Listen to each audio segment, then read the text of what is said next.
গল্পের নায়ক দেবব্রত দত্ত। বর্ণময় ৩৬ বছরের কর্মজীবনের অধ্যায়ের আজকে অন্যতম দিন। বাঁকুড়া জেলার মজুরডাঙ্গা গ্রাম। এই মজুরডাঙ্গা গ্রামে পিতা দুলাল চন্দ্র দত্ত একজন পেশায় শিক্ষক এবং মা শোভারানী দত্ত তিনি একজন গৃহবধূ। তাদের কোল আলো করে এলো তাদের তৃতীয় সন্তান দেবব্রত দত্ত। এক দাদা এবং এক দিদি, তারপরে ছোট্ট সে দেবব্রত দত্ত, আদরের সন্তান। ছোট থেকে শিখেছিলেন শৃঙ্খলা, মূল্যবোধ আর পরিশ্রমের শিক্ষা। বাবার চাকরির সূত্রে দুর্গাপুরেই তার বড় হয়ে ওঠা। প্রাথমিক থেকে কলেজ সবটাই দুর্গাপুরে। স্বপ্নগুলো যেন সেই শহরকেই ঘিরে বড় হতে থাকে। সেইখান থেকে কলেজ থেকে পাশ করার পর দ্বিতীয় ইনিংস তার শুরু হলো, তার চাকরি জীবনের বর্ণময় জীবন। 1989 সালের সেপ্টেম্বর মাস কলেজ পাশ করার পর তিনি যোগ দিলেন লাইফ ইন্স্যুরেন্স কর্পোরেশন অফ ইন্ডিয়ার ডেভেলপমেন্ট অফিসার হিসাবে। আজকের দিনে আমরা হয়তো ইন্স্যুরেন্সকে খুব সাধারণ বিষয় মনে করি, কিন্তু তখন মানুষ ইন্স্যুরেন্সকে সন্দেহের চোখে দেখত। বোঝানো কঠিন ছিল, বিশ্বাস অর্জন করা আরও কঠিন। কিন্তু দেবব্রত দত্ত চ্যালেঞ্জকে ভয় পাননি। ঘরে ঘরে গেছেন, মানুষের সঙ্গে কথা বলেছেন, বিশ্বাস গড়েছেন। পরিশ্রম ছিল তার পরিচয়, সততা ছিল তার শক্তি। ধীরে ধীরে তিনি হয়ে উঠলেন কর্পোরেশনের এক অন্যতম মুখ। তিনি নিজেকে অল ইন্ডিয়া টপ 50 অফিসারের জায়গা করে নিলেন। একজন সফল টিম লিডার হিসেবেও নিজেকে তুলে ধরেছেন।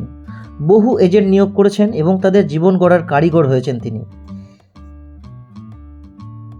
বহু মানুষের আশীর্বাদ তার সঙ্গে, তাই সাফল্য তার পেছন থেকে কোনোভাবেই কিন্তু যেতে চায় না। সেজন্য তিনি দেশের এ প্রান্ত থেকে ও প্রান্ত কর্পোরেশনের জন্য বহু ঘুরেছেন।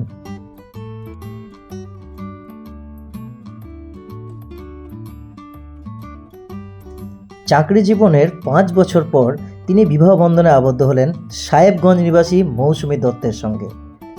সেখান থেকে শুরু হলো তার জীবনের তৃতীয় ইনিংস। 1994 সাল, দিনটা ছিল পয়লা বৈশাখ। 4 হাত এক হলো।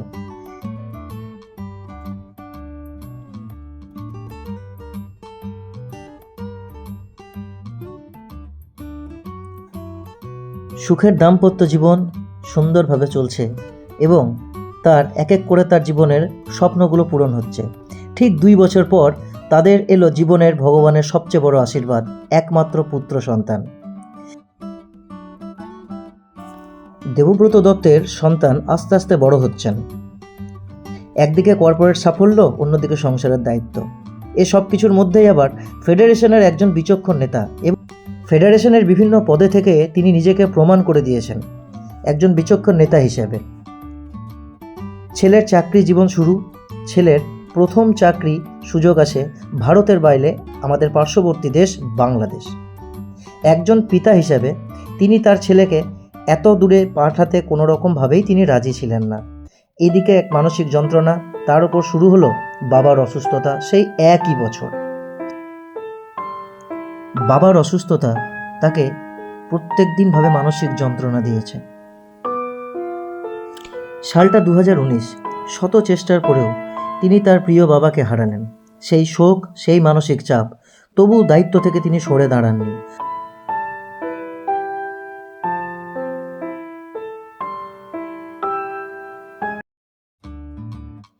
দেবব্রত দত্তবাবুর সন্তান, সেও নিজেকে থেমে রাখেনি। সেও আজ দুর্গাপুরে একজন ব্যাংক কর্মী, নিবেদিত প্রাণকর্মী, এক আদর্শ পুত্র, এক দায়িত্ববান স্বামী, এক স্নেহময় পিতা। আমরা প্রার্থনা করি আপনার জীবনের আগামী অধ্যায় হোক শান্তি, সুস্থতা আর আনন্দে ভরা। আপনার তৃতীয় ইনিংস হোক সবচেয়ে সুন্দর ইনিংস। আপনার অভিজ্ঞতা, আপনার আদর্শ আমাদের পথ দেখাক আগামী দিনেও। আপনাকে জানাই অন্তরের গভীর থেকে শ্রদ্ধা, কৃতজ্ঞতা এবং অসীম শুভেচ্ছা। ধন্যবাদ। যাবার বেলায় আজ কেন যে কেবলই মনে পড়ে গো, অসময়ে নীল আকাশে কতদিন কত মেঘ ভরে গো, শপথের মালাতেও মাঝে মাঝে কাঁটা জেগে রয় তো, এ দেখাই শেষ দেখা নয় তো।